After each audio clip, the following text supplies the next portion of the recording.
હાલ ગણેશોત્સવનો પાવન તહેવાર ચાલી રહ્યો છે, ત્યારે કાલોલના ધારાસભ્ય ફતેહસિંહ ચૌહાણ તેમના વતન ગુંદી ગામે ગણેશ વિસર્જન પહેલા ભક્તિમય માહોલમાં જોવા મળ્યા.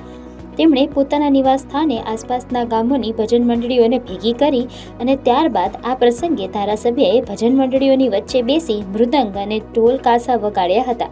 તેઓનો આ ભક્તિમય વિડીયો હાલ સોશિયલ મીડિયા પર ખૂબ જ ઝડપથી વાયરલ થઈ રહ્યો છે અને ફતેહસિંહ ચૌહાણ તેમના તેજાબી નિવેદનોની સાથે સાથે ભક્તિમય સ્વભાવ માટે પણ હાલ જાણીતા બન્યા છે અને લોકો તેઓના આ અંદાજને ખૂબ પસંદ પણ કરી રહ્યા છે.